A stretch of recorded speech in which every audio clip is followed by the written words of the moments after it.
buscadores, muy bienvenidos ahora mismo, 6 y 7 minutos. Estamos emitidos en directo desde España para todo el mundo a través de Alex Comunica TV, la caja de Pandora Sapiens en YouTube, y a través de Año Cero, Espacio Misterio, Mundo Alternativo, el blog alternativo, Universo Holístico, Ciencia Misterio, UFO Spain en Facebook. A todos, bienvenidos. Hoy estamos de enhorabuena ya que retomamos una conversación que tuvimos en su día, hace unos meses, con José Luis Parise. Por aquel entonces él nos presentaba su última obra, su nuevo libro, que es La historia oculta de Lucifer y nuestros días, un estudio con revelaciones sorprendentes acerca del plano oculto que ha seguido nuestra historia y que nos lleva al momento actual en esta gran encrucijada, gran desafío que tenemos delante, ¿no? El gran reto que tiene la humanidad por delante. Como suele pasar en aquella entrevista se quedó corta, realmente, para toda la información que atesora José Luis y que quería compartir con nosotros. Y claro, también han pasado unos meses. Eso quiere decir que hay nuevas informaciones, nuevas revelaciones que hoy José Luis, y eso pues se lo tenemos que agradecer, ha decidido revelar, manifestar en este programa por primera vez, lo cual siempre pues es un placer. José Luis, muchas gracias por estar en Pandora. Antes en cámara te vuelvo a decir lo que antes te dije fuera de cámara, el infinitamente agradecido cada vez más soy yo, porque si hablar de estos temas en medios tan masivos, que llegan tanto a lo masivo al menos, es difícil darle continuidad, ya es un privilegio. Por eso, más renovadamente el agradecido soy yo. En aquel programa, José Luis, realmente nos dejaste en shock por alguna de las revelaciones que hiciste que tiene que ver con ese plan oculto que al parecer se está llevando a cabo, se está desarrollando, un plan que incluye, entre otras cosas, la manipulación del ADN humano, pero hay mucho más. Y eso es lo que vamos a descubrir hoy en esta charla con José Luis. José Luis, ¿qué nuevas informaciones has recibido? ¿Qué has descubierto? Es muy importante que el árbol no nos tape al bosque, como se dice habitualmente. Sabemos que en el Zen hay una profunda y continua advertencia de esta cuestión de cuando el maestro señala el camino, el discípulo mira el camino, el tonto se queda mirando el dedo. No seamos tontos. Es una manera de recordárnoslos a nosotros mismos, porque es muy cierto lo que dices. No hay mucho que agregar respecto de toda esa manipulación, la pandemia. Uno puede adherir o no a las versiones sociales, pero cada vez está claro que hay motivos más evidentes por los que contrarrestar y contrapesar, por lo menos, como mínimo, opiniones, ya ni hablemos de investigaciones que ya refutan en sí mismas. Pero todo esto, de todos modos, no es más que la versión actual, por eso digo, de lo que señala, como vimos la vez pasada, cuestiones que son, literalmente, no es exagerar, tan atemporales que las podemos nombrar en 14.000 años, como esa historia que tienes la amabilidad de mostrar a través de tu programa de Lucifer. Relacionada directamente con nuestros días es una cosa. Creer que esto que se hizo o se gesta con las pandemias de turno, ya sería el error. A punto tal de que, como te mostré la vez pasada con las imágenes, le dimos mucho desarrollo a la demostración de que, bueno, esto llamado Lucifer, las cuestiones como el zodíaco de Déndera, de, insisto, 14.000 años atrás por lo menos, y cuestiones tan actuales como la luciferasa, de la que al final de la charla anterior traté de mostrarte, como enzima que va a activar lo que la vacuna famosa trata de activar, son muestras de que esto es atemporal y que por lo menos hay conceptos, palabras claves que, insisto, en 14.000 años se demuestra, se conmensura que son efectivamente una misma línea. A partir de ahí, llegando al punto máximo al que el otro día llegamos, bueno, yo en mis plenarios hice lo mismo, llegué a ese punto y a partir de ahí, bueno, tal vez recuerdes, yo había dado por primera vez la historia oculta de Lucifer 30 años atrás. Después la volví a dar en México a fin de 2019, con el COVID-19 todavía no declarado. Y cuando todo eso empezó a gestarse, el COVID y toda esta cuestión, en abril de este año en Barcelona, di desde aquí por el hecho de que ya no se podía viajar, pero estaba el plan de darlo desde Barcelona, lo di igual, se lo di a 2.000 personas del mundo, la continuación de la continuación, que para mí se había agotado 30 años atrás. 20 años después, 30 años después, el tema es más necesario que nunca. Ahora, llegado el final de donde el otro día en la nota habíamos llegado al punto máximo, ese lugar en el cual, nada más y nada menos, el mismísimo Cristo aparece al final de la historia de Lucifer y nombrándose a sí mismo en primera persona con el mismo nombre de Lucifer, es un punto tan poderosamente atendible, tan imprescindible, como tan hermético e inaccesible, si no se manejan las mismas claves del camino con el que Cristo llegó a ese final. Y digo final porque eso está al final del final. Si el Nuevo Testamento es el final de la Biblia, el final del Nuevo Testamento es el Apocalipsis. Y esto está al final del final del final, al final del Apocalipsis, que es el final del Nuevo Testamento, que a su vez es el final de la Biblia. O sea, es un momento extremadamente importante. Si acabamos de ver, ahí conjuncionan 4 lugares de cierre. Fin del Apocalipsis, Apocalipsis como fin del Nuevo Testamento, Nuevo Testamento como fin del Antiguo Testamento. Ubicar esto y recordar, tan solo recordar que el mismo Apocalipsis se inicia con la aclaración de que esas son palabras de Cristo, dictadas a el discípulo amado, a Juan, y enviadas a través de, bueno, místicamente se usa la palabra ángel y uno supone que está hablando de seres alados. Ángel no es más que mensajero, esto era la palabra ángel. Un mensajero le envió a Juan, o la idea de lo que tenía que dictar, o el escrito mismo, o el dictado por vías de, en aquel entonces se usaba mucho eso, alguien que memorice y le dicte a otro para que, si sabe escribir, escribiera. Bueno, lo que está claro es que es Cristo, el protagonista de esa voz que habla en el Apocalipsis, que casualmente nos advierte de un tiempo idéntico a este, con 4 jinetes que nos llevan al Apocalipsis. Yo me encargué muy bien de ubicarlo en muchos reportajes, en muchos plenarios, en muchos lugares está. No quisiera invertir tiempo de esto ahora porque podemos darle a cuestiones que no hemos trabajado ahora el tiempo, hasta ahora el tiempo, pero los 4 jinetes del Apocalipsis son la descripción exacta de los 4 paradigmas imperantes: religión, economía, política y ciencia.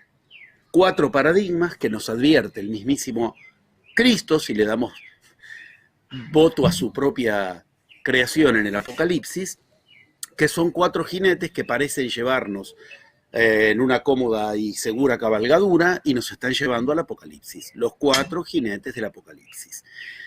En el mismo momento en el que los 4 jinetes se manifiesten, comenzará el Apocalipsis. Bueno, más o menos estas son las palabras. Hoy están manifestados los 4. O sea, hoy tenemos los 4 paradigmas imperantes. Faltaba uno. Iban rotando.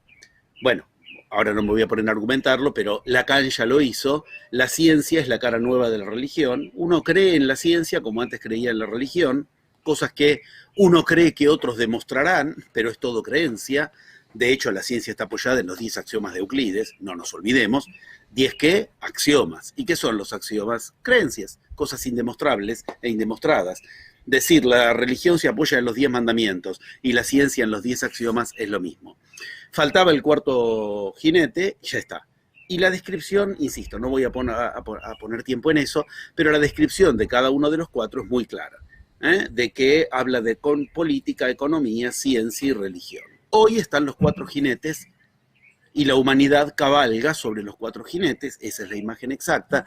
Tú y yo cabalgamos sobre los 4 jinetes, toda la humanidad, que 2000 años atrás el Apocalipsis ya advierte que son del Apocalipsis, lo cual quiere decir 2 cosas.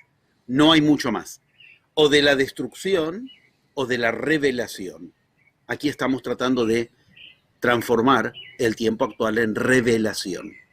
Lamentablemente en el medio es fácil confundirlo y tiene mucho que ver con esto, si no se lo confunde. Rebelión, revelar con B alta y no con B baja. Sin embargo, es cierto que esto tiene que ver directamente, y acá entramos en el corazón de donde llegamos la otra vez. Si uno dijera que Cristo era un revelador con B baja, es difícil estar en desacuerdo. Reveló la divinidad al humano. pero también era un gran revelador con B alta. Es decir, el Apocalipsis como revelación va en las dos vertientes. No por nada la palabra griega abarca ambas, igual que en nuestro idioma. Rebelión, revelación, revelar. Si yo te digo, vamos a revelar algo, no sabes si voy a armar una revolución, una rebelión o a darte a conocer algo oculto. Ahora bien, no por nada yo de este tema hablé en novelas. En 2 novelas hablé de este tema, además de los ensayos, los escritos que tengo investigativos, las publicaciones, porque acá se juega mucho el velar, el revelar, el develar y el revelar con B alta. Esto es muy importante entenderlo, porque cuando Cristo llega al lugar final del Apocalipsis, como al final de la conversación que la vez pasada tuvimos, y vuelvo a agradecerte, llegamos ahí, Cristo se revela como un gran incitador a una rebelión al momento en el cual se produzcan los 4 jinetes del Apocalipsis. ¿Cuál es esa rebelión? Su frase es rebelión pura, no solo es revelación. Esa frase terrible, Apocalipsis 22, a 11 parágrafos de terminar toda la Biblia, y Cristo dice, sí, yo soy la simiente de David, o sea, él es el descendiente de David, también lo era de Aarón, o sea, guerreros y sacerdotes, lo más alto de las tribus de Israel. No sorprende a alguien que Cristo diga eso, esto es simplemente declarar una ascendencia, pero sí sorprende la frase final. Es la última frase que dice Cristo. Yo soy el lucero del alba. Si yo hoy te dijera, el Che Guevara, no me hace falta explicarte que estoy hablando de un personaje particular, porque en nuestro tiempo decir el Che no me da mucha más necesidad que... Ok, cuando Cristo dice eso en su época, no hay que andar explicándole a la gente que lo escuchaba. Estaba claro que hablaba del personaje que nosotros conocemos como Lucifer, y que ya Isaías, Cristo leía el Antiguo Testamento, Cristo enseñaba el Antiguo Testamento, todo hebreo. Isaías capítulo 14 y Ezequiel el 28, si no me recuerdo mal, estoy casi seguro, Isaías en el 14 y Ezequiel ya los habían nombrado y lo nombraban así. Y lo nombraban con el personaje que la vez pasada, con tanto detalle describimos, que en Urantia, en Sumeria, en el libro de Enoch, bueno, en tantos lugares está descrito como el que hoy conocemos Lucifer. Cristo nombrándose el lucero del alba y Cristo nombrándose Lucifer, por lo menos nos tiene que hacer retumbar esas palabras para que 2000 años después estemos tratando de escucharlas, no de ignorarlas. Porque cuando Cristo provoca esa frase final del Apocalipsis, se está nombrando en la clave exacta para nuestros días. ¿Por qué? Porque lo que está haciendo ahí es romper un límite de la realidad, romper un paradigma imperante, romper en el sentido de llegar al límite y atravesarlo.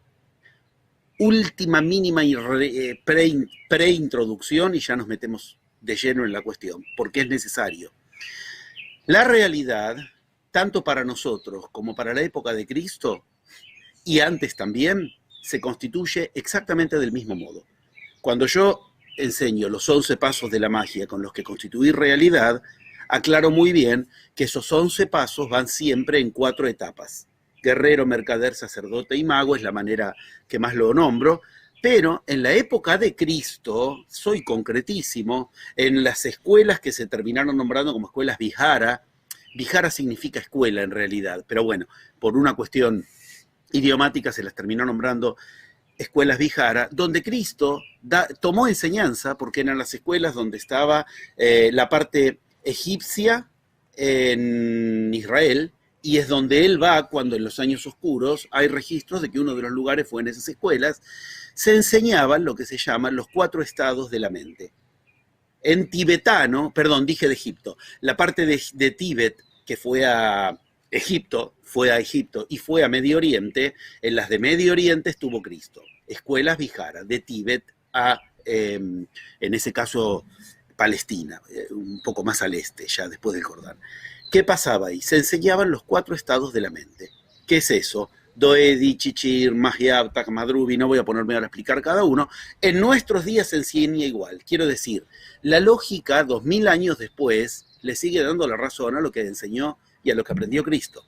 Hoy se llaman 4 cuadrantes de la mente, de las que yo expliqué tantas veces, porque yo para enseñar magia tengo que enseñar, entre otras cuestiones, lógica. Lo posible, lo imposible, lo necesario y lo contingente, la suma de esos 4 elementos constituyen lo que llamamos la realidad. Y nuestra mente está preseteada, premoldeada, preprogramada, prefabricada para que ya creas de antemano qué es posible, qué es imposible, qué es lo necesario, la vacuna, el barbijo, etcétera, hoy podríamos decir, y qué es lo contingente. La gran revolución de la magia es que lo contingente también lo manejas tú. Si querés una palabra simple para contingente, lo azaroso. No hay magia si no manejamos la casualidad, el azar, lo aleatorio. La magia es producir la casualidad exacta. Por eso el paso 7 de los 11 pasos es el paso de la casualización. Yo llamé con ese nombre, casualizar. Bien, listo. De los 4 cuadrantes, Cristo termina desafiando al más difícil de los 4. El que nos enseña lo que es imposible. Si uno quiere generar magia, se las tiene que ver con los 4 cuadrantes. Pero si lo que quiere generar, por favor, quisiera ser bien claro y categórico en esto, si lo que quiere es generar algo más que magia, ¿qué hay más que magia? Divinidad. Ese es el cuadrante, el de lo imposible. Ir a desafiar lo imposible. ¿Por qué?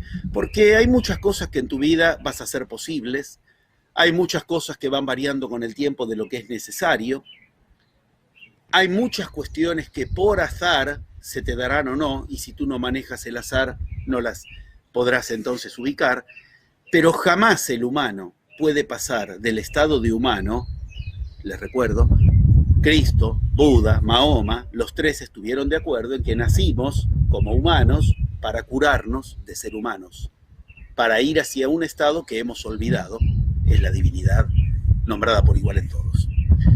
Cristo se las vio con lo imposible, cuando se las vio con ¿qué?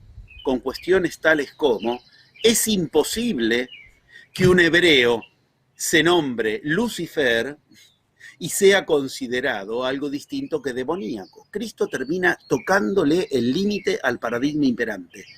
Yo les recuerdo que Lucifer era una estrella doble, ya lo explicamos la otra vez, el templo de Lucifer, bueno, en Grecia tiene el nombre exacto, pero bueno, no viene el caso ahora, está honrado como una estrella doble porque Lucifer es, a ver, la última estrella de la noche, la primera estrella de la noche, o sea, la que nos saca de la oscuridad y pone luz en la oscuridad, y también es la que al final, en el amanecer, es la última en desaparecer, o sea, es la que se mete en lo oscuro.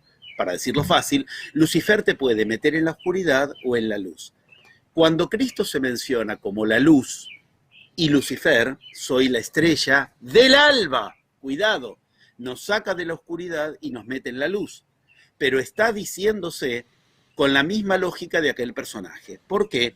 Porque aquel personaje, Lucifer, tuvo todo lo contrario, tuvo toda la divinidad dada por el otro y se metió en la oscuridad por creer que él no tenía que hacer el camino con el que generar en él la luz. Ya le había sido dada. Como vimos, luz Aifer, portador de luz. Entonces no me hace falta iluminarme.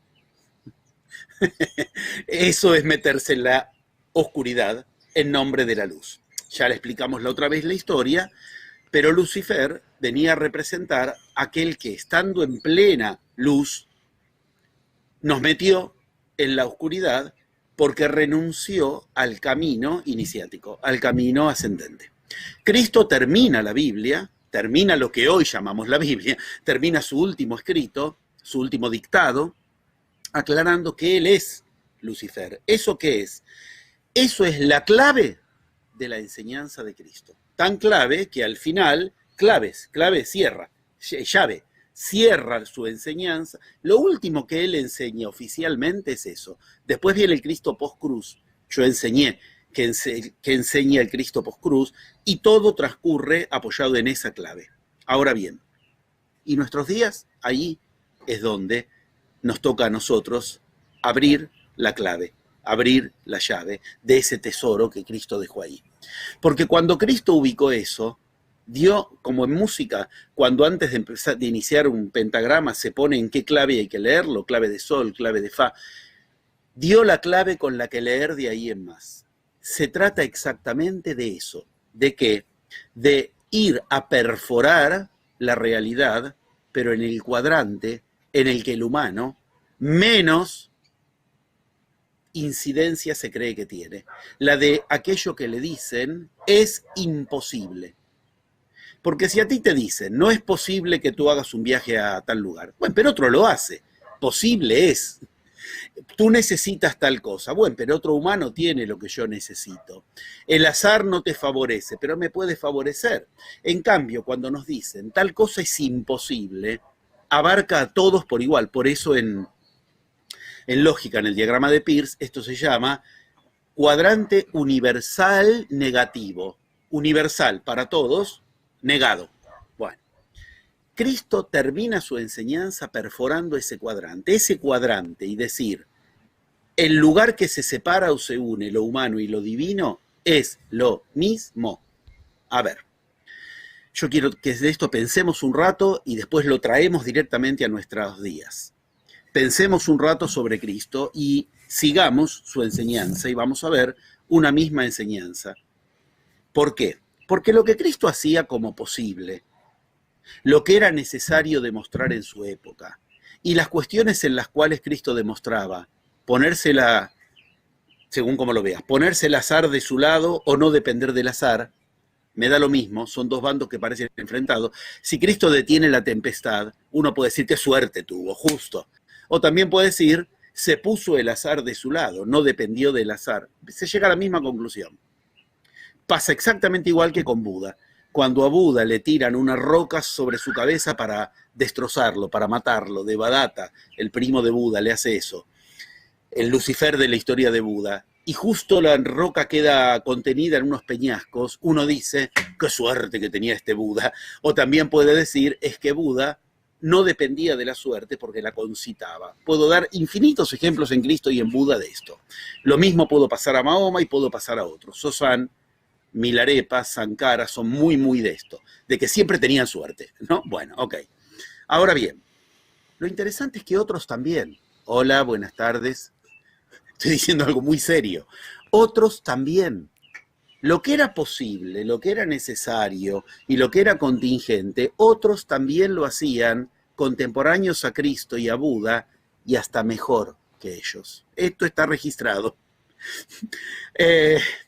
Los hechos mismos de la Biblia cuentan de un mago, un milagrero, mejor que Cristo.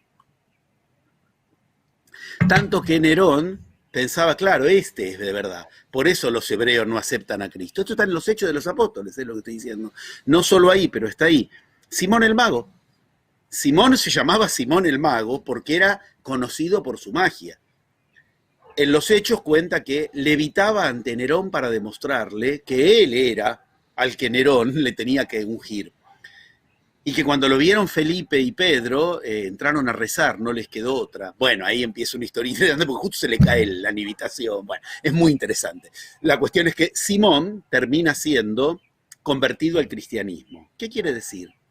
Había algo que Cristo perforó de los límites de la época que Simón no. ¿Por qué Cristo no se hizo simonista, sino Simón cristiano? Porque había un cuadrante más. Cristo hacía algo en un cuadrante que no era solo hacer posibles cuestiones, mostrar cuestiones que parecen contingentes, poder volar o no, mostrar cuestiones que eran necesarias para demostrarse el Mesías, sino que Cristo hizo algo que ni Simón el mago, ni Dositeo, otro de esa época, ni Ananda para Buda, Moggallana para Buda, Moggallana, un discípulo de Buda, tenía mucho más poder que Buda. Cuando Buda quería sorprender a alguien, mandaba a Moggallana para que se mande alguna cosa. Tengo historias de estas preciosas. Están todas registradas, ¿eh? Por ejemplo, esto en el Vinaya Pitaka. Ahora, digo, había gente que hacía cuestiones necesarias, posibles, donde lo contingente no lo detenía, mejor que Cristo y que Buda. Pero hoy de quién hablamos, de Moggallana, no, la gente ni sabe que existió un discípulo de Buda que se llama Moggallana, tienes que estudiarlo en serio para encontrar. La gente habla de Simón el Mago, no, es un personaje entre los hechos nombrado para nombrar que se convirtió al cristianismo, nada más. ¿Por qué hablamos de Buda y de Cristo y de Mahoma? Porque los tres coinciden en la misma clave. ¿Cuál? La clave con la cual sales de la oscuridad y entras en la luz, como Cristo se nombró al final del Apocalipsis. ¿Por qué? Porque es la clave con la cual sales de lo humano y entras en la luz. Buda lo hizo. Buda se iluminó. No hay duda de que cuando hablamos de Buda hablamos de un Lucifer en el mismo orden de lo que Cristo se nombra como tal. Yo soy el lucero del alba, cuidado, el que saca de la oscuridad y mete luz, como la primera estrella de la mañana. A diferencia del Lucifer histórico, que tuvo todos los atributos de la luz y cayó en la oscuridad. Ok, con Buda pasa eso, claramente. Con Cristo pasa lo mismo. Cristo dijo literalmente, lo dijo él, no me hace falta interpretarlo. Yo soy la luz, no la porto, soy. Lucifer la portaba, como tú, como cada humano, como yo, como todos.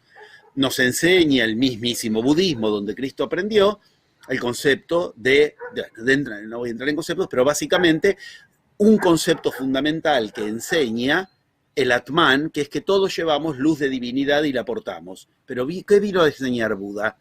El Anatman. ¿Qué es el Anatman? No seguir esa idea de que hay una luz dentro nuestro que portamos, la tenemos que generar. Pensémoslo así. Es como si con un tizne vas a darle luz a algo que no lo tiene. No es lo mismo que mantener la luz que ya tiene ese candil. Es la misma historia. Bueno, ahora bien, ¿esto qué es? Estoy diciendo cosas muy preparatorias de algo que Cristo preparó hasta el Apocalipsis. No hay duda. Necesitamos en este tiempo perforar los límites de la realidad. Los límites de la realidad se perforan en lo posible, en lo necesario y en lo contingente, pero solo aquellos de los que hablamos, como los que al mismo tiempo fueron humanos y divinos, Cristo, Buda, Mahoma, de los que hay porciones gigantes de la tierra que los ven al mismo tiempo como humanos, son los que se la metieron a la cuestión de llegar al cuadrante de lo imposible. Listo. Cuando Cristo se mete a la realidad a decir, yo soy el lucero del alba, está haciendo eso. Pero lo hace ahí como cierre de la enseñanza en la que hizo eso todo el tiempo, que lo que parece imposible, esto que en lógica se llama función del todo no, eso todo no. Cristo se la pasó perforando el todo no, se llama, ponerle el no al todo no. Esta es la clave de la enseñanza de Cristo. A ver, podemos ir por la vía mitológica, podemos ir por la vía histórica. Yo en mis plenarios voy por los dos lados. De hecho, yo creía que lo iba a dar en un plenario y ahora en diciembre lo tengo que continuar. ¿Por qué? Porque pasa lo mismo que afortunadamente pasó aquí. Tú enciendes el fuego y el fuego inmediatamente produce más y más lugares encendidos. ¿Por qué? Porque si voy por la vertiente mística, la mitológica, mejor dicho, en este caso, podemos ir por ahí, pero es fácil quedar atrapados en el mito. Yo cuando en los plenarios tengo más tiempo, voy mostrándoles primero que el mito que se armó alrededor de Cristo habla de lo mismo que la historia. No son bandos opuestos que chocan contra sí, sino que ambos están unidos en el mismo foco.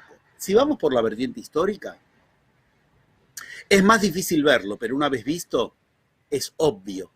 Es lo que los mayas llamaban el barco invisible, la leyenda del chamán, que él veía desde la costa el barco del conquistador, y los mayas no lo veían, porque en su paradigma era imposible que algo navegara sobre el agua. Entonces nadie lo veía. Y el chamán, que rompe el paradigma, les dice, está viniendo algo en el agua, y no lo vieron hasta que tenían el conquistador al lado. Bueno, esto es el barco invisible. Es del Titanic. Nadie veía el iceberg hasta que chocaron contra el iceberg. Bueno, ¿por qué? Porque ¿qué hace Cristo? Esta es una pregunta tremendamente iniciática. No qué hizo Cristo, no qué hizo Buda, no qué hace un iniciado, no qué hace un mago. Esa pregunta no nos ilumina. con lo que nos iluminamos es cuando vamos a encontrar la clave, que la lógica también te pide que ubiques. Es extraordinaria la confluencia, milenios después. Se llama sutilización, alquimización, o en términos modernos, la pregunta es, no qué hace. ¿Qué hace en lo que hace alguien? Esta es la clave. Yo puedo decir, ¿qué hizo Cristo? Un milagro, listo, cerré. No me aporta mucho. Y bueno, a mí no me toca, yo no puedo hacer milagros. ¿Qué hizo en lo que hizo Cristo? Eso es lo que Cristo les decía a los discípulos cuando les decía, a vosotros os hablo para que entendáis, a los otros no, para que viendo no entiendan, y si quieren entender vengan. ¿Ves? Hay dos cosas. Ellos veían lo que hacía. A los discípulos él les enseñaba qué había hecho en lo que había hecho. Es como decir, ¿cuál es el truco? ¿Dónde está la clave? Mejor que el truco, yo propongo, me voy a los apócrifos en esto que voy a decir ahora, a Tomás. No tanto cuál es el truco para entender qué hizo en lo que hizo, sino entender cuál es la enseñanza. ¿Qué enseñó en ese milagro? ¿Qué enseñó en esa prueba que hizo? ¿Qué enseña Cristo cuando, por ejemplo, hace lo mismo que cualquier otro? Cura a un leproso, pero de Cristo hablamos y de Simón el Mago, que también curaba leprosos, nadie se acuerda. Cristo hace algo que rompe el paradigma como clave en lo imposible. Curar a un leproso lo curaban muchos, pero ¿sabes lo que dice la Biblia y se recontraencarga de consignarlo? Está escrito, pero la gente no ve el barco invisible. Cristo hizo algo más. Cristo lo tocó. Eso era imposible. No podía ser hebreo y tocar a un leproso y seguir siendo hebreo. Es como que un musulmán hoy día tome alcohol. Hay lugares donde toman alcohol, no les creamos tanto, pero bueno, me entienden la idea. Si un musulmán toma alcohol, otro musulmán ortodoxo le dice, ya está, renunciaste a Allah, no podés seguir. Bueno, Cristo tocó al leproso, rompió el cuadrante de lo imposible. No solo hizo posible la cura que necesitaba el leproso y que podía ser azarosa, le podía lograr o no. Rompió el paradigma. ¿Por qué la Biblia aclara tanto? Y lo tocó, y lo tocó. Mantengamos eso. ¿Qué hizo en lo que hizo? ¿Qué hizo cuando hizo el milagro, hizo posible la cura? Hizo algo más. Rompió el paradigma de lo imposible. Esto se aplica temporalmente. Ahora lo vamos a ver en nuestro tiempo y enseguida, pero veamos 2 o 3 viñetas más que no nos dejen lugar. Si uno lee lugares tales como, son muy emblemáticos, la mujer de Samaria, el pozo de agua, la mujer en Samaria, y Cristo se acerca al pozo, y los discípulos cuando lo ven, está en la Biblia, yo hablo ahora en este minutito de la canónica nada más, la que se puede comprar en cualquier iglesia, ¿eh? Suena fuerte decirlo así, pero es así, la que se puede comprar en cualquier iglesia. Bueno, los discípulos dicen, se extrañó de que hablara con una mujer. ¡Epa! No le llamó la atención cualquier cosa. Uno dice, ¿qué tiene de raro? ¿Por qué en la Biblia hacen figurar eso? Era una mujer y era de Samaria. La mismísima samaritana le dice, ¿cómo hablas conmigo si yo soy de Samaria y soy mujer? 2 imposibles atravesados.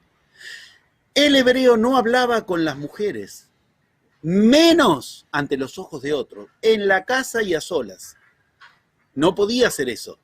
Eran imposibles de la época. Menos aún si era mujer. Porque mujer era un grado más bajo todavía de ser samaritana. A nosotros nos dicen samaritano y nos decimos qué buena persona, todo lo contrario. Samaria estaba entre Galilea y Judea y era un territorio prohibido. Había que pasarlo, era un mal necesario. Los hebreos cuando tenían que pasar de Galilea a Judea, si podían se tomaban un helicóptero para pasar por alto, porque Samaria era una región maldita por un hecho histórico del monte Garizim y el monte Baal y en el medio Jerusalén. Es toda una historia, como siempre, política, de dónde iban a poner el templo al que iban a llevar las ofrendas. No sé si me explico, este gesto creo que es universal, al dónde iban a llevar las ofrendas, ¿no? Bueno, que quiero que se entienda. Los judíos, si permanecían en Samaria, eran considerados impuros. Cristo no solo permaneció, hizo algo Pero claro, a nosotros se nos pasa de largo y nos queda con, ¿cómo sabía Cristo que ella tenía 5 maridos? Cuando lo lee, 5 maridos es el Pentateuco, al que los samaritanos habían mancillado, por eso él le dice, pero tienes un marido ahora y es ilegítimo, porque habían cambiado ese monte para que la gente tenga que ir a hacerlo en el monte en Samaria y no en el monte en Jerusalén. Esto es una historia, pero nosotros, ¿cómo sabía Cristo que esa mujer, qué bárbaro, qué poderes de clarividencia? Estaban hablando de otra cosa y eso está tan claro que en el mismo parágrafo Cristo le dice eso cuando le dice, trae a tu marido. Y ella le dice, no, yo no tengo marido. Dices bien, porque lo que tienes es un marido ilegítimo después de haber tenido 5 maridos. Estaba muy claro, con todo cariño, con todo respeto. Es como que en Cataluña hablemos de, no sé, la separación, la república, camisas blancas, camisas negras, saben muy bien de qué están hablando, no precisan explicárselo. Ahora, si va un forastero, no entiende de qué hay, se creen que están hablando de moda, camisa blanca o camisa negra, está clara, por muy grotesco que sea, creo que aclara el ejemplo. Para el momento era muy importante lo político. Ahora, lo raro, lo extraño y por lo que figura ese pasaje, porque Cristo hace 3 cosas que eran imposibles. 3 todas juntas se las despacha. Una, habla en Samaria con la gente de Samaria. 2, toma agua de Samaria. Esto es lo mismo que decir tomar agua del infierno. Y lo hace con algo peor que el infierno todavía, con una mujer al lado. Lo digo en clave machista actual para que se entienda que si hoy hubo que hacer tanto despiole, tanto despelote, no sé cómo se dice, tanto en la historia del mundo, tanto desparramo para que a la mujer más o menos se le dé un lugar social, imaginemos en aquel entonces. Ella misma le dice, entonces, tenemos 2 hechos, por nombrar 2. El leproso no se conforma con lo posible, lo necesario y lo contingente, hace lo imposible. ¿Qué hace? Lo toca. Llamó tanto la atención que en la Biblia dice, y lo tomó, y los 3 evangelistas que hablan de esto, Mateos, Marcos, los 3 aclaran que lo tocó. Uno dice, ¿para qué me aclaran eso? Era fundamental, ahí estaba la clave de la enseñanza de Cristo. ¿Para qué me cuentan lo que Cristo le dijo a la chica en el pozo de Samaria para tomar un poco de agua? ¿Para qué tanto desparramo? Era fundamental, porque era en Samaria, era con una chica, era tomando agua, y era Cristo apoyando su humanidad ahí. Se sentó en el pozo. Todas cosas de lo imposible. Yo puedo seguir contando todo al actor, uno por a posteriori enciende esa clave y entiende todo lo que hizo Cristo en lo que hizo. ¿Qué hizo? ¿Qué era imposible en el tiempo de Cristo? Y bueno, yo te puedo contar una por una las enseñanzas, pruebas de magia, milagrerías, nómbralas como quieras, y en todas Cristo era un rapaz, buscador de dónde está lo imposible, y ahí iba y hacía su gran mise en scène, su gran presentación, donde había, fíjate lo que hace, ¿qué necesidad había de ir y molestar con el sabbat? ¿Qué era el sabbat? Lo imposible. ¿Por qué se le ocurre ir un sábado a provocar? Porque ese era un imposible. No se trataba de lo que hizo, que lo podía hacer el viernes o lo podía hacer el domingo. Se trataba de que lo hizo un sábado. Eso se llama compromiso con la divinidad. ¿Por qué? Porque está yendo más allá de lo que el humano acepta como imposible por un solo motivo, por ser humano. No hay otro motivo, te mantienen límites de paradigma. ¿Por qué? Porque el humano acepta el paradigma premoldeado. Cuando Cristo se mete con el Sabbat, se está metiendo con lo que era imposible. No era solamente hacer posible un milagro, lo hizo un sábado. Fíjate que ahí no está consignado que lo tocó al de la mano seca, porque al de la mano seca lo podían tocar, no le llamó la atención. Lo que le llamó la atención que era que lo hizo un sábado y que provocó en el sentido bien de rebelión con B alta, a los fariseos, porque se los hizo en la cara para que le vengan a preguntar. Y él entonces ahí demostró que efectivamente él había leído los antiguos, lo había leído mejor que ellos. Otro hizo esto. Cuando el templo y se comió los panes que estaban prohibidos, que estaban imposibles actualmente. El ayuno. Cuando le vienen a preguntar los de Juan, ¿por qué vosotros no ayunáis? ¿Y por qué tendríamos que ayunar? Realmente la respuesta, si se ayunaba el Mesías y el Mesías ya llegó. Bueno, era eso. otro límite de paradigma. Listo. Si más o menos en pocos minutos di elementos como para al menos provocar cierta incertidumbre o certidumbre en otro lugar, no donde estaba previamente, de que lo que hacía era milagros, milagreros sabían mejores que Cristo, milagreros sabían mejores que Buda, pero pocos se metían con... Yo te puedo contar desde la historia oculta de Cristo hasta la historia después de la cruz, y te voy a contar siempre un mismo argumento. ¿Qué hizo en lo que hizo? Perforó el límite de la realidad, y el límite de la realidad se rearma si le dejas que lo imposible se rearme. Bienvenidos a nuestros días. Hoy estamos en el tiempo exacto en que la humanidad está limitada por 4, no por 1, por 4 paradigmas imperantes, de los cuales uno de entrada maneja el cuadrante que nos dice lo imposible. Ese es el que hoy tiene el auge, es el paradigma de moda. La ciencia. Si la ciencia nos dice que algo es imposible, lo tomamos como imposible. Acá podemos ver perfectamente nuestros días.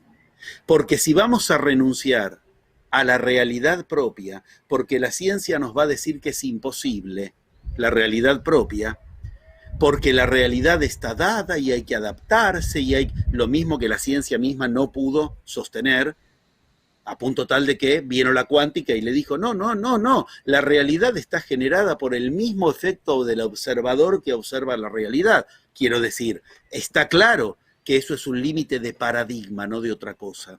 Bueno, pero ¿qué pasa? Si ahora se rearma la humanidad con una ciencia que cada vez nos explica más que es imposible al servicio de los otros paradigmas. ¿Por qué? Porque con toda esta historia del COVID-19 quedó claro. Tenemos motivos por los que desconfiar de que la ciencia sea ese lugar de beneméritos personas que con delantales están todo el día destrozando sus pobres cerebros para llegar a soluciones a la humanidad y hacer posible lo que necesitamos y dejar de depender del azar de que entre o no entre el virus en un cuerpo. Hoy quedó claro, gracias al año en séptima, desde el 2012 cuando se inicia la nueva era, al 2019, 7 años de potenciación, hoy quedó claro que no podemos confiar en la ciencia como paradigma, que la ciencia es buenísima como ciencia, no como paradigma. Igual que la política puede ser buenísima o no, pero como política. Si le damos paradigma, en lugar de qué es un paradigma, volvamos a empezar, lo que define a la realidad, que los políticos nos digan que es realidad. Hoy yo quiero que entienda el mensaje claro, quien de esto le quiera dar un voto de posibilidad, del siguiente orden. Hasta hace no muchos años, comienzos del siglo XX, hasta el 1900, ¿quién nos decía que es lo imposible? La religión. Y hoy nos da risa.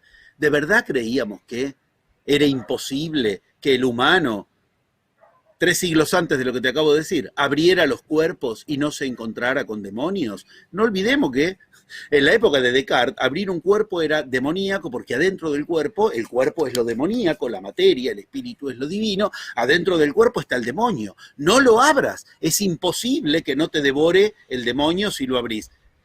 1700, 2000, en el 1900, seguíamos creyendo que, hasta el inicio del 1900, que la religión decía lo que es posible y lo que es imposible, lo que es contingente, lo que es necesario, pero que el límite lo ubicaba la religión. Por ejemplo, claramente, lo que la historia de Lucifer nos muestra. Es imposible que tú como humano te intereses en tú como divino. No, eso es para después de la muerte. ¿Ves que ahí está el límite del paradigma?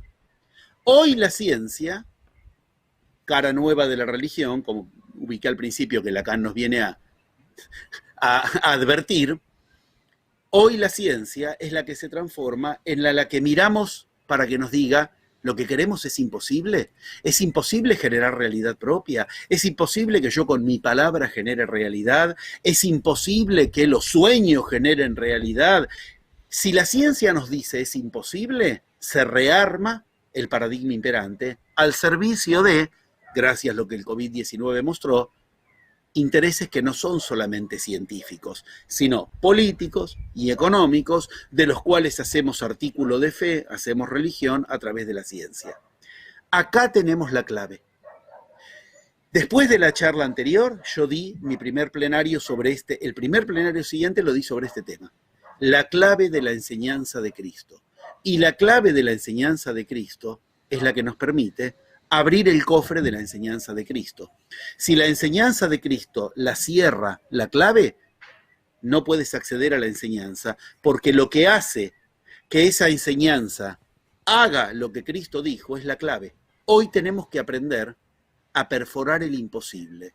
Lamentablemente, y lo aclaro, cuando uno dice esto, empieza a pensar en revoluciones políticas, salir a quemar barbijos en la plaza principal. Nada de eso es de lo que se trata. Cristo no hizo esas cosas, Buda no hizo esas, porque el viaje lo hizo interior, a perforar lo imposible en sí mismo. Y perforar lo imposible en sí mismo hace que, entonces, lo que era imposible por el solo hecho de ser humano queda perforado. Entonces, ¿qué hay después de lo humano? Terreno intermedio, el mago. Y cuando el mago sigue avanzando, no como Simón el Mago, no como Mogayana, lo humano y lo divino se encontraron gracias a la magia. En eso estamos. Si hoy nos van a decir cada vez más que en lo que es la nueva era, lo que era imposible sigue siendo imposible, la divinidad en el humano, no hay nueva era, entonces. ¿Y qué es la divinidad en el humano? Aquel que genera realidad propia, haciendo que ninguna cuestión humana le dicte dónde está lo imposible. Y acabo de ubicarlo en cuestiones muy concretas. Cristo jamás fue oponerse a la ley de época, jamás se sometió tampoco. Hay que entender que ahí hay una profunda enseñanza. A Buda no lo sometió la ley de época. ¿Cuál era? Él tenía que ser el que recibiera del padre de Suddhodana el siguiente cargo de rey. No se sometió, pero tampoco por eso hizo una revolución en el sentido político del término. Hoy hay que aprender esa revelación de la del revelarse al paradigma imperante en el cuadrante para el cual se generó la nueva era, porque toda la vieja era transcurre en hacer posibles cosas que antes no, cambiar donde está lo necesario, cosas que antes eran por azar, ahora las podemos manejar, pero ninguna cuestión de la vieja era se la vio con el cuadrante de lo imposible, si no son los iniciados de la vieja era. No habrá nueva era si el humano no se inicia en que los límites de lo imposible dejen de ser sinónimo. Imposible es solo un cuadrante lógico. Límite es tu aceptación de eso. Me encanta, José Luis, esta conferencia de lección magistral que estamos recibiendo, que hay que decir una cosa, claro que José Luis hoy se está realmente vaciando, lo está dando absolutamente todo y yo lo agradezco muchísimo, pero también yo recomiendo un webinario que va a hacer el 19 de diciembre, porque obviamente ahí se va a poder profundizar aún más y se podrá dar aún más revelaciones. Es más, es un webinario ya para práctico, eminentemente también práctico, para que empecéis a trabajar en ese cambio interior, en lo que decía José Luis realmente, ¿no? De que si uno quiere emprender una revolución o una revelación, con B, lo que tiene que hacer es revelarse, lo que tiene que hacer es descubrir esa magia interna que tiene para hacer ese cambio desde lo personal, porque si cambiamos desde lo personal, también cambiaremos lo colectivo, de dentro hacia afuera, siempre ha sido así. El webinario lo va a hacer José Luis el 19 de diciembre. Tenéis más información en la página web de edipo.org. Y ya por título, José Luis, corrígeme si lo digo mal, que es las claves de la enseñanza, la clave de la enseñanza de Cristo. En singular, la clave, eso. Claves hay muchas. ¿Cuál es la clave con la que abro las claves? Eso es fundamental. Como si en un cofre estuvieran guardadas muchas llaves, pero esta es la llave que abre el cofre, que tiene las llaves. Lo has dicho perfecto. Verdaderamente te agradezco que lo ubiques porque lo consideré un regalo de Navidad, justo en diciembre con la Navidad, porque yo lo iba a dar en noviembre, lo di, pero precisamente lo que hace de eso la aplicación a nuestros días es lo que pensaba dar en noviembre, pero por el interés que se detonó, lo ubico como otro plenario específico. Fíjate que hoy yo no traje láminas, no traje los PowerPoint, no te traje cuestiones de eso, para hacer esto, muy directo, ir a la cuestión, pero cada una de las cuestiones que ubiqué tienen que enseñarse y aplicarse directamente relacionados con la vida de cada humano en nuestros días. Si no, pasan a ser enseñanzas sueltas. Y lo que vamos a hacer en diciembre es, de todo eso que en la vida humana podemos aplicar como enseñanzas de Cristo, como enseñanzas iniciáticas, no solo de Cristo, ¿cuál es la enseñanza que no por nada la dejó para este tiempo del Apocalipsis, donde los 4 jinetes necesiten de ti que no te vengan a decir hasta dónde es lo imposible en tu vida? José Luis, por cierto, tengo que transmitirte las felicitaciones que nos llegan a través del chat, que las cuento ya a millares en los diferentes chats que tenemos abiertos. Había mucha gente que esperaba precisamente esta charla, esta conferencia de José Luis Parise, porque estamos en un momento que es de oscuridad, tiempo de incertidumbre, de caos, que no sabemos muy bien qué va a pasar con nosotros o con nuestra vida, ¿no? Porque de repente se nos está cayendo como si no lo pudiéramos todo. decidir nosotros. Como si no lo pudiéramos decidir nosotros. Y ahí está el llamado a la divinidad. A Dios nadie le dice cuál es la realidad. Y si tomas posición su divinidad, has tomado entonces posición de que nadie te va a venir a decir qué es lo que va a pasar. Lo vas a generar tú. Y para eso está la clave, precisamente. Lo has ubicado en el punto exacto. La magia la tenemos nosotros. Nosotros podemos, José Luis, crear esa realidad. La cuestión es, tenemos esa magia, podemos crear esa realidad para bien o para mal, porque no paramos de crear realidades. Claro, si nosotros no dejamos de recibir impactos negativos, tóxicos del exterior, nos creemos esos 4 jinetes del apocalipsis, al final nuestra vida sí que se va a convertir en un apocalipsis. Y si hay una masa crítica que cree en ello, quizá se llegue a provocar el apocalipsis, ¿o no? Bueno, precisamente eso va a ocurrir. Las profecías lo aclaran. No es que no va a ocurrir. Esto lo vamos a ver muy bien con las láminas que lo demuestren en ese plenario que nombrabas. ¿Por qué? Porque las profecías advierten que hay 2 líneas que van a convivir paralelas en lo que llamamos nueva era. La nueva era va a convivir con la vieja era. No va a haber un cambio de era general, universal, mundial, cultural, social. Cambiará de era quien cambie de era. Muchos no lo van a hacer. Lo único que se necesita es masa crítica. Raíz cuadrada del 1% del total. 8.000 personas. Que garanticen mantener abierta la puerta de la nueva era. Pero pasar la nueva era pasar a la nueva era, entrar a la nueva era, es atributo de uno en uno. Lo otro es colonizar. Creer que hay que tachar la vieja era, como el colonizador trataba de tachar a lo originario de un lugar para quedarse él con el lugar. Yo quiero que se entienda, no hay profecía que diga que la nueva era va a desplazar a la vieja era. Por lo tanto, convivirán ambas. Por lo tanto, cada quien decide en qué era quiere vivir. La buena nueva es, todos los textos sagrados que hablan de lo que voy a decir ahora, libro egipcio de los muertos, Bardo Todo, el libro tibetano de los muertos, Popol Vuh, todas están de acuerdo en algo. Tú, yo y todos los amables escuchantes que en este tiempo se enteran de estas cuestiones, si elegimos encarnarnos en este tiempo, es para vivir en la nueva era. O sea, la decisión la toma cada uno, pero el compromiso está hecho en que te has encarnado en este tiempo. Y quien se encarna en este tiempo es para vivir en la nueva era. Nueva era que la tiene que primero generar, porque a Dios nadie le generó el universo, se lo tuvo que generar. Claro, la cuestión es, José Luis, que nadie nos enseña a generar esa nueva realidad. Es cierto, tú lo mencionabas, ¿no? El cambio de era, de Piscis a Acuario. Dicen que una palabra que define precisamente esta nueva era es libertad. Y eso, por una parte, es muy bueno. Pero por otra, claro, conlleva una complejidad, porque de repente tú eres el responsable de tu vida.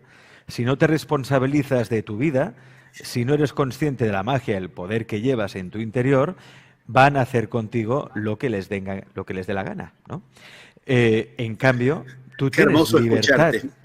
Pero, ¿cómo lo hacemos, José Luis? El tema es ese, ¿no? El cómo. ¿Cómo lo hago? ¿Cómo empiezo ya a trabajar con esa magia? No, el tema está en algo mucho más importante que dijiste primero. Me pareció hermoso escucharte, porque, claro, me podrían hacer una nota de otros lugares del mundo. Justo esto ocurrió acá, porque tú lo has dicho a la manera muy castiza, muy española, Piscis y Acuario, de Piscis a Acuario. Y sonó a la palabra clave de Cristo para esto, la que voy a dar el 19. La palabra clave para Cristo de esto es la palabra pistis. Lo has dicho de un modo que quedó tan parecido. Cristo nos enseña que el cómo no es un cómo.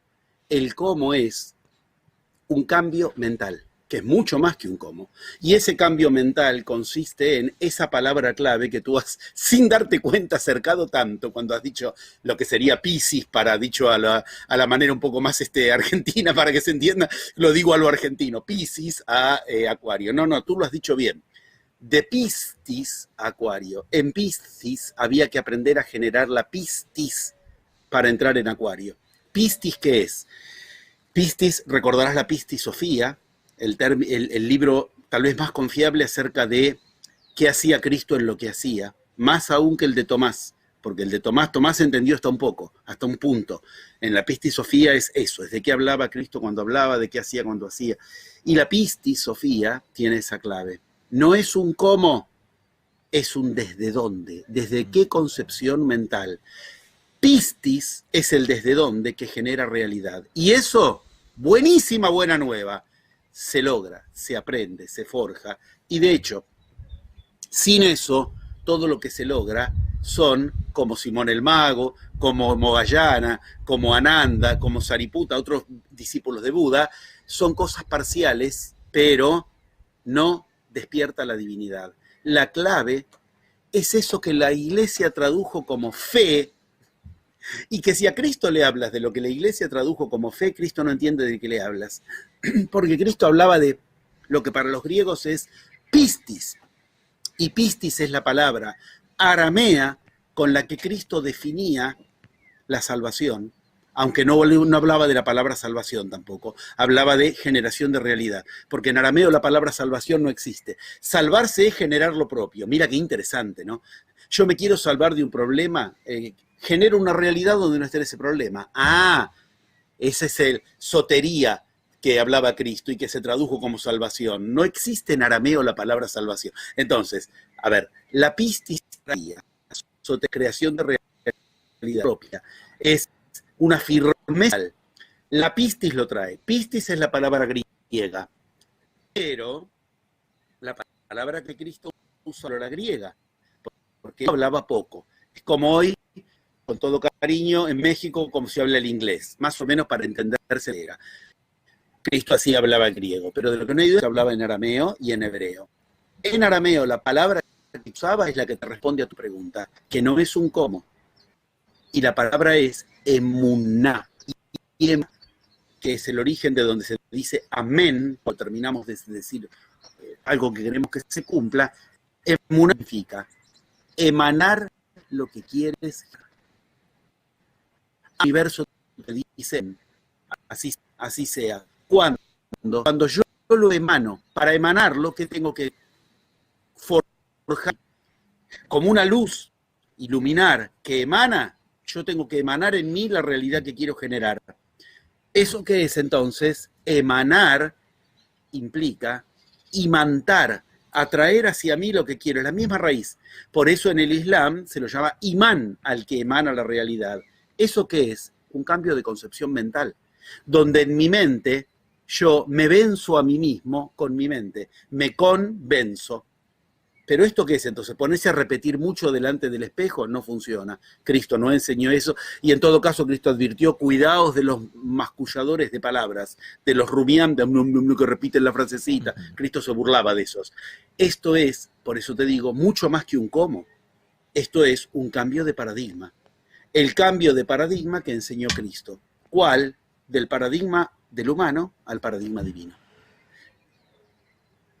José Luis. Y afortunadamente eso es para lo cual la iniciación nos inicia, para emanar en nosotros lo que queremos encontrar afuera. 11 pasos lo hacen posible, pero continuamente, por eso es el paso 11, el paso 11 me va a poner entre los 10 pasos siempre un mismo maestro superior. ¿Cuál es? El que me va a venir a decir disfrazado de malo, es imposible lo que quieres lograr. Yo trabajo con 2.000 personas todas las semanas de mi vida, de Europa, de América, del Norte y del Sur, que descubren siempre que lo que les viene al cruce entre cada uno de los 10 pasos con lo que genera realidad es el paso 11, que es el del imposible, el que se asegura de tratar de convencerte del imposible. Un mago trabaja con esos 10 pasos, un iniciado va directo a buscar el paso 11. Y eso es para lo que hicimos Encarnación en Nueva Era. ¿Para qué? Para hacernos maestros. La nueva era es el lugar donde tienes exigencia de maestría, y el maestro que se inicia a sí mismo, ese que en la India se nombra Swami, a Cristo lo nombraban Swami en la India, se inicia, se exige, se presiona a sí mismo. ¿Por qué se presiona? Porque no se conforma con hacer posible, con conseguir lo necesario, con no depender del azar. Va y se presiona a lo imposible. Eso se logra con emanación de la realidad. Como vemos, es un concepto muy cercano a la luz. La luz se emana, el calor se emana, por eso es un camino de divinidad para el humano que decide ponerse del lado de su divinidad. La divinidad, ¿dónde se inicia? En una decisión. Esto es genial, esto es genial. La Sofía nos enseña que si no te has puesto del lado de lo divino es porque no lo has decidido. Cuando decido, ¿qué? Ahí tenemos, ¿qué en qué? ¿Qué enseña en lo que enseña? ¿Qué tengo que decidir para decidir ponerme del lado de la divinidad? Romper el límite de lo imposible. No solo lo posible, lo necesario y lo contingente. Yo que enseñé magia durante 30 años, desde la nueva era, trato de 7 años antes, empecé a ubicar, miren que con la magia no va a alcanzar en nueva era. La magia te va a resolver, te va a hacer posible cosas, te va a traer cosas que necesitas y no alcanzás, pero el verdadero desafío va a estar en otro lado. Bien, ya estamos ahí. En que si nos rearma lo imposible, seguimos dependiendo de otros, como en la vieja era, y Dios no depende de otros, si no, no es Dios. Dios no depende de otros, si no, no es Dios. Decía algo José Luis muy sabio. Yo creo que también nuestra psique, nuestro inconsciente, nosotros mismos, estamos ya hartos de tanto palique, tanta frase vacía, tantos manuales de la ley de la atracción por aquí y por allá, y cosas que al final no funcionan. O sea, queremos realmente emanar lo que dice José Luis. Es decir, no se trata del cómo, sino desde dónde, porque desde dónde ya es que se abre un mundo de posibilidades donde precisamente todo es posible. Y eso hay que sentirlo, hay que experimentarlo. Es algo que podéis experimentar, recordad, este 19 de diciembre tendréis una ocasión única de poder experimentarlo con el maestro Parise a través de su página web. Podéis entrar en edipo.org, ahí tenéis apuntado también en el vídeo la dirección, ahí entráis y tenéis más información para apuntaros a este plenario con José Luis Parise. José Luis, ¿tú crees que es casualidad que hayamos hecho esta entrevista en un día como hoy, que hay eclipse de luna? Sí, es casualidad y por eso es sagrada. En la India dice, si es casual, es sagrado. Claro que sí, es genial lo que estás planteando. Te decía, es muy lindo escucharte y verdaderamente vas poniendo cuestiones que son verdaderamente una ayuda para el tema. En el interín recién ubicabas toda esta cuestión bueno, la diferencia, un plenario donde nos dedicaremos específicamente a esto. En el primero está todo grabado, la gente tiene acceso, esto está genial. En el primero mostré las cuestiones que ahora, si las dejamos en hacer posible y que todo sea posible, simplemente se rearman convenciéndonos, sí, bueno, lo imposible te espera un poco más adelante.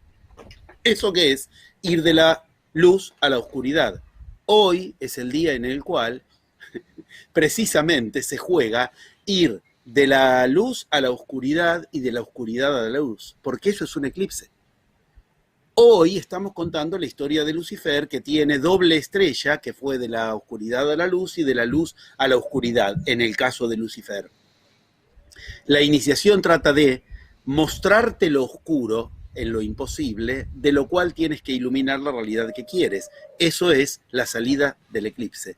Fíjate que específicamente yo estuve en culturas en las cuales me decían eso que tú mencionabas recién. Bueno, la verdad que estamos cansados de cosas que no funcionan y que generan ilusión. A mí los chamanes me decían, lo extraño, José Luis, es que lo que tú enseñas funciona. Esto cuando te escuché recién me acordé de esas experiencias donde me decían, lo raro no es una filosofía, traductores mediantes me lo decían en muchísimos casos, ¿Por qué?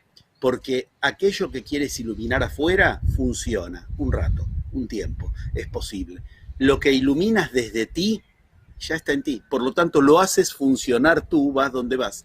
Y un eclipse era el momento exacto, yo esto lo he enseñado en plenarios enteros que di cuando me tocó dar plenarios en medio de un eclipse. Ojo, hay dos, porque hoy está el de Luna y diciembre ahora se inicia la semana que yo doy el plenario, justo esa semana con un eclipse de sol, que desde España lo podréis ver también. O sea, es doble. Volvemos a la concepción de la doble estrella de Lucifer como doble estrella. Uno que va a mostrar de noche y otro de día el mismo fenómeno. ¿Qué ocurría en las culturas iniciáticas? Estuve ahí centenares de veces. ¿Qué ocurría ahí en las culturas iniciáticas cuando de lo que se trata es de un eclipse?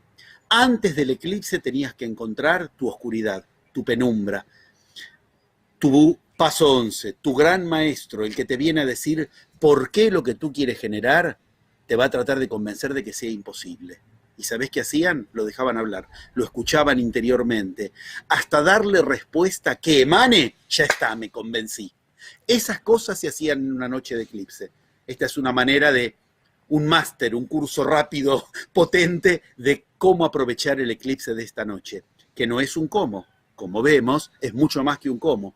Yo voy a ir a buscarlo. Los yamanes decían, el cazador que se transforma en yamán es el que va a buscar la pieza a la que le tenía terror. ¿A qué le tengo terror? Al puma, voy a ir a buscar el puma. Es lo que hacía Cristo, iba a buscar lo que le parecía imposible. Ok, ¿qué estoy tratando de decir? Esta noche puedes salir de caza.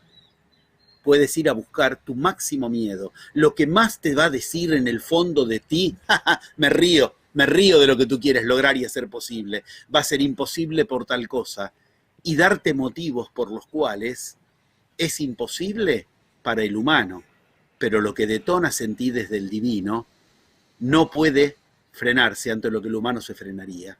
Y ahí está la clave de la enseñanza de Cristo. ¿Por qué? Porque Cristo demostró que lo que los humanos nos convencemos en el fondo de que es imposible es en lo que Él más puso todos sus radares para que al humano le quede claro que una cosa es que algo sea imposible y otra cosa es que eso te limite. Si te limita es porque tú te convenciste de que era imposible. Buda enseñó lo mismo. En Buda este concepto es la clave. Buda mismo lo dijo, A él las 4 nobles verdades no fue lo que le iluminó, sino esto. Lo dijo Buda. Lamentablemente los budistas no lo leen como los cristianos lo leen a Cristo. Pero Buda lo dijo. Este es el concepto fundamental por el que está la clave de la enseñanza de Buda. Pratitya Samutpada, al que los budistas, como los cristianos traducen a gusto de... tradujeron como originación dependiente. Ay, yo quiero dar origen a cosas, pero ya dependo de paradigmas imperantes. Buda hablaba de originación condicionada. Y Buda encargó muy bien su enseñanza en lo siguiente. La originación condicionada no tiene que ser originación dependiente.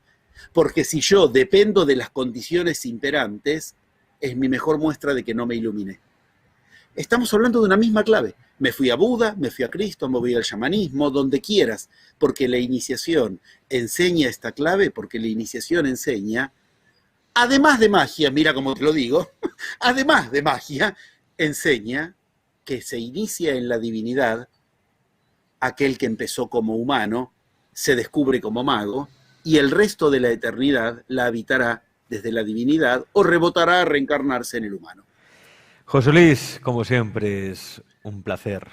Es un despertar escucharte y seguiremos despertando contigo el 19 de diciembre en este plenario La clave de las enseñanzas de Cristo. Y suscribo totalmente lo que dice Isa, por ejemplo, que es fan, seguidor habitual de nuestro programa. Dice, total, José Luis nos has traído luz, estoy convencida y funciona, pida y se te dará, lo movemos nosotros, gracias por abrir. Y tantos mensajes que también. ¡Qué bárbaro! De todos los que habían, leíste ese. Isa es el nombre con el que en la India en clave lo nombraban a Cristo. Mira tú, de todos los miles que me contaste que hay, justo ese leíste. Exactamente. Ahora, cuidado, pide y se te dará, sigue suponiendo que te viene de afuera.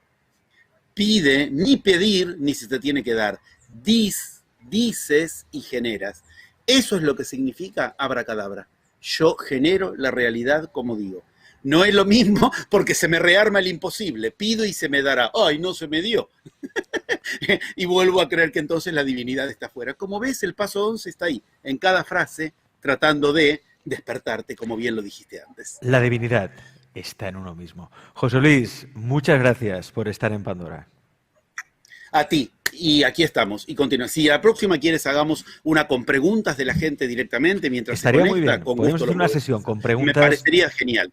Pues genial. apuntamos Aquí producción, tomad nota y agendamos con José Luis para hacer una sesión de preguntas con la gente, que la verdad es que estaban haciendo muchas preguntas también. En otro momento lo haremos. Regalo José de Año Luis, Nuevo. Regalo gracias, de Año Nuevo. Gracias, tú lo has dicho. Gracias a usted.